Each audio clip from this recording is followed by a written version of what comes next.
Hey, it's Arroe inside the LAProductions.us studio. We are unplugged and totally uncut with the author of Let's Go, Joe Milliken. I'm doing good. How are you? Fantastic, man. I have been waiting a lifetime for Benjamin's story because I was that fan of the Cars when they first appeared on the music scene, and it was never about Ben until now. You're right. Ben has kind of been the mystery man for many years, and yeah, I'm glad to be telling the story, and that's great to hear that you're interested. Well, you know, they were the band in the 1970s that was kind of, serving as an invitation to get people to love punk as well as pop. And that's what I loved about the Cars, is that they were so experimental, but yet I still loved them. Yeah, they, a very unique sound. You know, they were labeled as a lot of different things, called a classic rock band. They were called a punk band. They were called a pop band. But I kind of think it was a combination of all of them. And I think the Cars were just a very unique sound onto themselves, and I think that's why they're still talked about all these years later, because nobody sounds like the Cars. You're right about that. I'll never forget hearing Casey Kasem one time saying that the real leader of this band was Benjamin Orr, and that he was supposed to be the lead vocalist. How true was Casey on that? Wow, I actually had never heard that before. No, I don't think Ben was meant to be the lead singer. Of course, Rick Ocasek was, if you will, the leader of the band, and he was the lyric writer. I mean, he wrote all the lyrics to the songs. So I think when he would go into the studio with a new batch of songs, I don't think he wrote a song saying, okay, I'm writing this one for me. Okay, I'm writing this one for Ben to sing. I think I know that he went in there with the songs into the studio, and they would both take a crack at it. Rick would sing a song, and Ben would sing the song, and they'd kind of look at each other and figure out the vibe and kind of figure out who should get the song. So I don't think Ben was meant to be the singer, but he obviously had that natural crooning voice, and to me, he's one of the iconic rock voices of all time. And I think he's right up there with Paul McCartney, David Bowie, Paul Rogers of Bad Company. I think he's right up there with those guys as just an iconic rock singer. Well, and he's American. He didn't have to go over to England in order to make this happen. He's got that American vocal like you wouldn't believe. Yeah, that's right. Born and bred in Cleveland, Ohio, home of the Rock and Roll Hall of Fame. When it came to the song Drive, a lot of listeners still to this day don't understand the song Drive, but I know that somewhere in your book, you're going to share the journey of that particular song. Well, Drive was obvious. Drive was their biggest hit. Right. They never actually had a number one hit, but Drive hit number 3. And that was actually, I'm kind of calling myself a liar here almost, because I just told you that they never really planned out who was going to sing what. Right. But that was actually a song when Rick went into the studio. He told Ben immediately, this one needs a real serious vocal. This is all you. And another quick thing about the song Drive, Rick had actually written that for one of his solo albums before the Cars album even came out. And somehow that song didn't make the cut for his solo album. Maybe it's because he realized he couldn't sing it. But that song was actually a leftover from one of his solo albums, and he brought it into Ben, and Ben sang it in one take, and the rest, as they say, is history. What's very touching about your book is that you feature interviews with family and friends, that we get to see how much of a real human being that Benjamin Orr truly was. It wasn't just a rock star. He really was a good guy. He really was. He was a very private man, but he was really down to earth.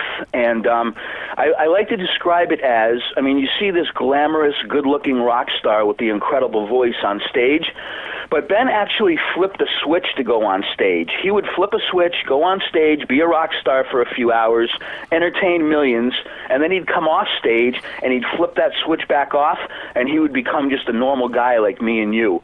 He was very private. He avoided the spotlight. He was very good to fans, don't get me wrong. If there were 100 fans standing around who needed autographs, he would stay there and sign every single one. So he was very appreciative, and he loved the fans. But outside of that, he was a very private guy off stage. So that was, and that comes out in all the interviews I did. And he was a very loyal guy. Whenever the Cars would go on tour, he would call up his buddies from his hometown and say, "Get ready, I'm coming." And he would get them concert tickets, backstage passes, limo rides, wouldn't let any of his friends spend a dime. I mean, he never forgot where he came from, and I thought that was also a very touching and unique thing about Ben. I'm glad you painted that picture, because as a kid, I had the Cars posters on my wall, and I would lay there on that bed and just stare at those guys, because I wanted to be a rock star just like everybody else. But Benjamin always had that look about him that said, the invitation is here. Just ask, because he always seemed like he had the biggest heart in the band. He did. He had a really big heart, and like I said, he was a private guy and didn't want the spotlight. But he would do. He had such a big heart, and I had so many people I interviewed say to me that Ben was a really hard guy to meet and get to know. Right. But if you did get through to him and he became your friend, you were a friend for life. Well, was he an introvert, or was he kind of a perfectionist where he just didn't want to invite people into the tragedy of being that perfectionist? Yeah, I think it's fair to say he was kind of an introvert. I mean, I know that's hard to kind of fathom coming from a world famous rock star, but that is kind of true. He was sort of an introvert. He had a close circle of friends and didn't go beyond that too much. And like I said, when he was off stage and the Cars weren't on tour, he lived a very normal life. He lived outside of Boston while the Cars were in their heyday. Right. And after the Cars broke up, he actually sold his house in Boston and moved to Vermont, like 2 hours north of Boston. He was another thing that's unique about Ben was he was a nature guy. He was a woodsman. He was a hunter and a fisherman. That's another thing you wouldn't think of this glamorous rock star, that he would get back to nature. So after the Cars broke up and he was doing his solo stuff, and because he had a solo band for a few years after the Cars broke up, he basically lived in Vermont and had a close circle of friends and kind of kept to himself. That's so funny that you bring up the being a woodsman and living in a forest, because this studio is sitting in the center of a forest in South Charlotte, North Carolina. And I mean, I live for these trees. And maybe spiritually speaking, that was my connection with Benjamin Orr. Maybe, and you know what? I'm a Vermonter too. So I have I feel like I have this unique connection with Ben writing about him because, the Cars broke it big in Boston. I'm originally from Boston. And then Ben eventually moved to Vermont, and I live in Vermont. I actually live about an hour away from where he lived and where his son still lives in Vermont. So I feel like I have that kind of connection with him as well. Well, when you write a book like this, did you ever feel that in the corner of your eye you could see him standing there just making sure the paragraphs were perfect? Oh, man, I got to tell you, I don't want to try to sound like some spiritual weirdo or something, but there were many times where I was writing this book. I want to add that I wrote this. I mean, I have a full-time job, too, so I do writing in my spare time. Right. I wrote this. It took me over a decade to write this book. What? In my spare time. It took me over a decade interviewing all these people. There were many times where maybe I was thinking, okay, am I going to be able to do this? Is this ever going to happen?